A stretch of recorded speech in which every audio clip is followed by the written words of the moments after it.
Hey, everybody, it's Macky. We're back with another episode of the Hidden Threads podcast. And there's Samantha. Hi. It's been a while. It has it? A couple weeks. We've had a lot Really? happen since we talked last time. Yeah. So Yeah. just to spill the beans, we come together and record 4 or 5 episodes in one day. We're not doing this every morning Right. like a live show. We could, Yeah. but it's probably not going Same. to happen. I'm not wearing the same thing over and over. I Yeah. have worn this though. Yeah, on a Faulkner Law, podcast. Yeah. the Methodist Law School. Yes. Okay. It's So crazy. are you still living like a homeless person? Yes. Okay. I was displaced. Displaced? Displaced. You're I Are you think like that's a refugee? that's what insurance calls it. 'Cause, Really? Yeah. My townhouse flooded. It sounds like you're in a war-torn area, displaced. An Airbnb. Is It bad? feels like a war-torn area. An Airbnb with a 16-year-old Is it in Decatur? with 1 bathroom. No. Yeah. I'm like, it's just right outside of Decatur, so Oh, it's not okay. too bad. But I don't want to tell people where you live, but yeah, but it is aggravating though, won't be right? there long because You it's an Airbnb. yeah, So how long before they get your house fixed though? I don't know. They have to tear it down to the studs. Like it's one, like the whole room, or like I don't know because it's like the plumbing in it. so you had a It's busted bad. pipe in the house. I don't think it was busted. I just don't think that the pipes are to code. Really? Is it an old place? It was built in the early 80s, but they're not to code now. I don't know. So if you here's the deal with that. We had to deal with that before. Mhm. If you have an old house, it's fine. Now, if you do construction on it, you got to upgrade everything. Yeah. To code. So that's the where they get you on that. But so, all right. Well, hope we'll get you I hope so. out of homeless mode here soon. Yeah. So, That'd be nice. so we had some interesting stuff happen. We had the Charlie Kirk assassination. We did. We don't talk about it. I don't care. We were fans of Charlie Kirk in our family. My daughter, I got a 14-year-old. She liked him a lot. My oldest daughter saw him when he came to Tuscaloosa, and we were fans of him. We liked his politics. I really see you'd seen him. Yeah. And my daughter That's has. I wild. haven't seen him in Oh, person, but we liked his politics. So we'll probably lose some listeners here, but I don't care. We liked his politics. We're evangelical Christians, so we see eye to eye there. And I think it's horrible. Kind of what we're wanting to get into, since you have a psychological brain mindset. Is that right? Sometimes. Kind of. Yeah. What drives somebody to get that hateful that they would plan that out and shoot somebody? You know what I mean? What does that? Oh gosh. Are they? That's a so- loaded question. Is it really? And the first thing that my brain goes to is, or do we know that this guy did it? Because Ooh. have you been listening to Are the you conspiracy theory? Yes, absolutely. Who's the girl? Candace Owens. Candace Owens. Yes. You've been watching her. I read some of it. I have. And I don't like, she's not my favorite person. Mhm. Like I like Charlie Kirk. I like what he did. Like I'm more of, I feel like moderate politically, Sure. but He invited that too. He didn't care. yeah, yeah, Mhm. right. But I like Charlie Kirk. And the second I found out he was shot before it was announced he was dead, I mean, I was listening to this nonstop Mhm. for updates, Sure. packing things from Right. moving into an Airbnb. Right. But yeah, there's just some things about this that don't add up. But what drives somebody to do this is I think that they genuinely feel like they're in danger. I think that they really buy this, and maybe some psychosis goes into it, some paranoia. Sure. I mean, you can't be well. What do you think about the political leaders coming out and saying, "Hey, this side of this half the country is Nazis and fascists"? Do you think that helps? No, I think that's a big part of it. Right. Yeah. So you get most of the United States knows that that's just name calling in politics. Right. I'm not a fascist. I'm not a Nazi. Right. But you get some guy that's off his rocker and he goes, Mhm. I'm going to go protect my political party and kill this guy. That's what Right. they're thinking, right? Yeah. There has to be some psychosis, I believe, maybe some drug abuse. But you don't think this guy is the only one, huh? I mean, I don't know. Those text messages were real sketchy. Mhm. The text messages between They're very proper. Yes, they were very scripted. Right. They almost sounded like our reports. Right. How they use the word retrieve. Mm-hmm. Who uses retrieve in vehicle? It was Candace like they Owens were pointed that out. proofread too. Yeah. You proofread text message, you just fly through and type it. You know what I mean? So the only other thing I can think of is that maybe the roommate was in on it and they, set up those text messages for like plausible deniability for the roommate. You see what I'm saying? Maybe they were edited a little bit. So possibly. Now, when it goes to court, we'll see the real deal. So there's also been some ballistics issues too. talking about the exit. There's no exit wound and those kind of things. I don't know. I'm holding out to see what comes out over the next few months. And his body stopped the bullet. So I've shot deer with 30-06 before from further than 200 yards, and it goes through.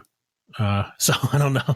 It's, flesh doesn't, now if you hit a bone or something, but this, I don't think it hit his flesh. So I don't think it, I'm not sure. They did recover a bullet supposedly. Have you seen some people saying that he was shot from like the back or like from below? Mm-hmm. Right. I don't know. It's weird. How his shirt flew up too. It was weird. I don't know if you saw that part. So no, I didn't see that. Yeah. If you break it down, his shirt flies up in the front as the bullet passes. It's kind of weird, but I don't know. I'm waiting over the next. This is going to go on forever, obviously. Right. So it's interesting to see. It's going to be interesting to see what goes on there and see what comes out. But now, what do you think of the post Charlie Kirk assassination, the memorial and all that? I thought that. Have you ever seen the Righteous Gemstones? Yes. The memorial felt a little Righteous Gemstone. Yeah, I've seen the commercial. I've never watched it. So. But I've told you how I feel about his wife. So that was a normal evangelical praise and worship within the speakers came out, right? Right. Our church, if you come on Sundays, we do music like that, and it's. But a memorial. Well, I guess it was in a funeral, right? It's a celebration. It's a memorial, yeah. It's a celebration because we believe he went to heaven. So. Yeah. Okay. Celebration. Yeah. Right? Okay. So that makes. Now you did mention before. We're going to get controversial here, Samantha. You ready? You may get kicked out of you may get kicked out of Alabama. So we talked. You said that you thought his wife was a little bit fake. A little bit. Tell us about it. So. Oh my gosh, my alarm bells go off with her. I didn't know who she was. I had no idea who she was. Never heard her name. Mm-hmm. But it just felt so scripted. The whispers, the heroic. Mm-hmm. It was just. It just felt like bad acting. I don't know. It just sent alarm bells off. Right. Spidey senses. So you'd mentioned to me that it didn't look like how somebody would grieve in that situation. No. And I ask you, is there a grieving handbook? Right. There's not. There is no proper way to grieve. Like everyone grieves differently. And that is so true. But it just, to me, it felt like scripted grief. It didn't feel genuine. Mm-hmm. But then again, she is, wasn't she like Miss America or Miss Arizona or something? She's been running a podcast for quite a while too. So. Yeah. And she's been on his show a bunch. So she's been in that sphere. So I don't know. It just, something about it just felt bonkers to me. Okay. Is that that's a psychological terminology. Bonkers? Bonkers. Well, my official psychological term is cuckoo for Cocoa Puffs. Yeah, so right. That's in the manual, right? So, yeah, I don't know. People grieve differently and they react differently. Sure. I didn't get that feeling, but of course I'm not I'm a man's perspective. So we're just like, whatever, man, what's to eat? You know what I mean? So, but I don't know. I thought they did a good job, but now this young man that they're pinning this on, okay, I don't think he was by himself on this and planned this whole thing out. I don't think he was either. I think he's the patsy they march out every time. Mm-hmm. You know what I mean? Does that make sense? I think there's going to be some more. Somebody helped him. There's some solicitation there and got him to go that far. Mm-hmm. What do you think? No, I think so too. Well, solicitation's where you say, you talk them into it, basically. Right. And then conspiracy can get into that as well. But conspiracy, there has to be an act involved. But I don't know. I don't think he was by himself. I think probably there's some more nut jobs out there that got him into this. Maybe a club he was part of. He was online in some groups. So yeah, maybe like Discord stuff. That right. You know, you hear people say, you've been mad enough where you say, man, I could kill that person. Right. Yeah. No, all the time. You're like, whatever, man. That's just, and then somebody goes and does it. And you're like, whoa, it's crazy. You think there's some depression probably goes on there? Yeah, no, I think so. You have to feel helpless. Mm-hmm. Definitely. I feel like helplessness. And I feel like now in our country that you can't disagree with someone. Mm-hmm.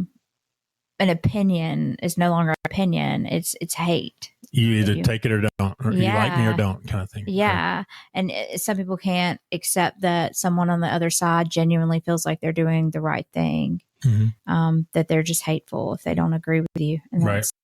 very polarizing. And yeah, it is.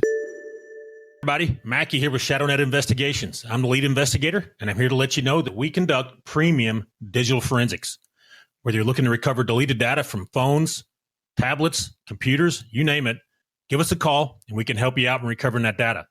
Or if you think you're hacked, we have the tools and expertise to help you figure out who's hacked you and to find out how it happened, whether you need help with any digital forensic situation, recovering deleted data, hacking situations, or any questions you have about digital forensics, give us a call, 866-910-7499. That's a free consultation at 866-910-7499, or visit us at shadownetdigital.com. Polarizing, and then the politicians don't help with the... They don't. We're going to call names. Yeah. No, they don't. And I feel like that they pander and they push this stuff, and, especially young people who are so impressionable. Mm-hmm. And they're doing it to get votes. Right. But, one side calls one side the other names and all this stuff. That's half the country they're saying are stupid, basically. Right. You know what I mean? I'm like, I don't know if that's the correct approach. Right. No, for sure. Because they're always fighting over that middle 10% that's either sways one way or the other. That's what they're fighting over. And I don't know. It's a sad day that we got assassinations going on in the United States. It sounds like something you would hear in like Venezuela. Like for third sure. world country stuff. Yeah, I think maybe a third party could. What do you think about third party? Another person? No, like if we had like a third party system. So yeah, third party system could work. All right. Now you'd have to have a very popular third party person come in, because if you just have the ones, we have third parties now, but they get like 0.001 of the vote, right, like the Green Party and whatever other ones you see at the bottom. It'd have to be very popular and have to have an impact, to make it. Ross Perot was the last one we had. It pulled a huge percentage of the vote, and he was popular. People liked him. I thought RFK could have been that. Right. Possible. I mean, obviously he wasn't, but he came over to Team Trump. Yeah. But I thought that, wasn't he? He was a Democrat though. He was. Yeah. He's kind of a moderate though. Yeah.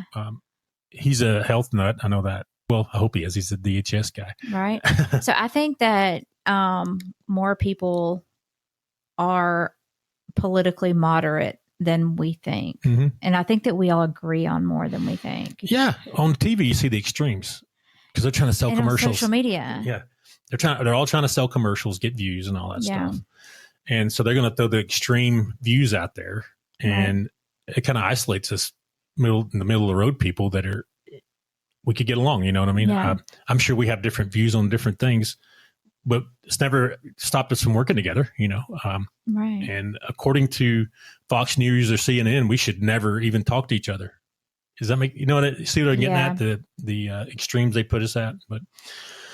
And I agree with you. The rhetoric and these young people that are very impressionable, they're thinking they're doing something holy for their party when they're killing these people. For sure. We had the ICE facility the other day where the guy shot up the ICE facility in Dallas. He was trying to kill some ICE federal agents, but he ended up killing the people they were transporting. See, I have not heard anything about this. Right. Like he had anti-fascist on the bullets and all that, on the casings, like the other guy and all that. So, but then we had the Mormon thing yesterday. The Mormon church got shot up and burned up. Did you see that one? No. Up in Michigan? Apparently I'm living under a rock. You've been moving. I know. Yeah. So no, I hadn't heard anything about this. I didn't put that on the paper, so I'm sorry.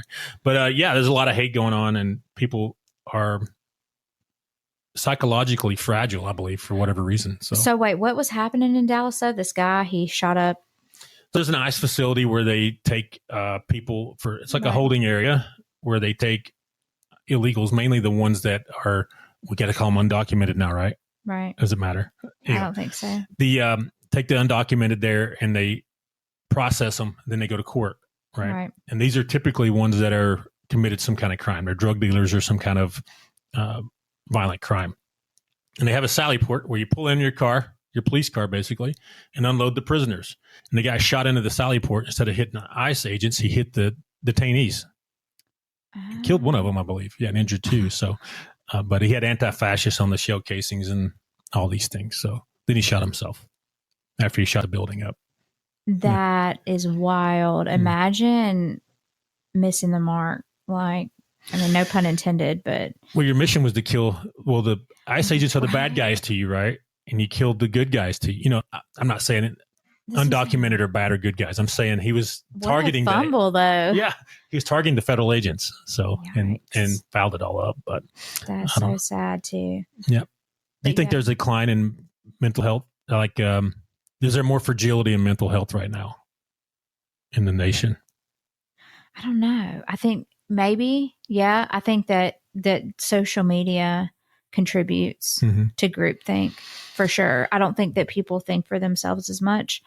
But I think we've always had mental health issues. It's just maybe, you know, the internet and TV and things that we have now, modern technology, you know, puts the spotlight on it. You think we were able to deal with it more? Yeah, I think that maybe there's more resources out there.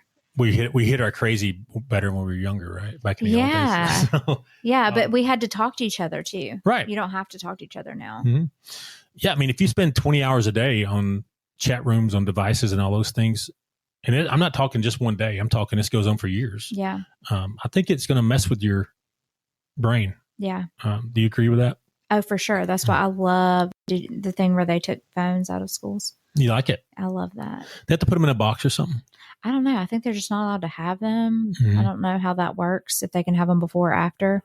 But I've heard of teachers saying that kids talk to each other now. Mm-hmm. It's the craziest thing. Right. Yeah. All right. Anything on these, what drives people to assassinate people? Anything else? I think that polarization, and I think that there has to be some mental health issues there already for somebody to get to that point. Right.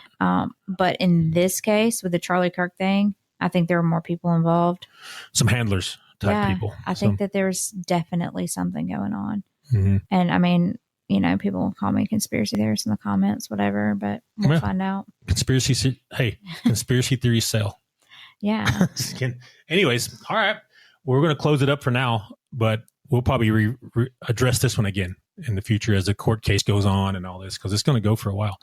But we'll talk about it some more, but we're going to stop for now and then look forward to hearing what people say in the comments about this one. All right. Talk to you soon.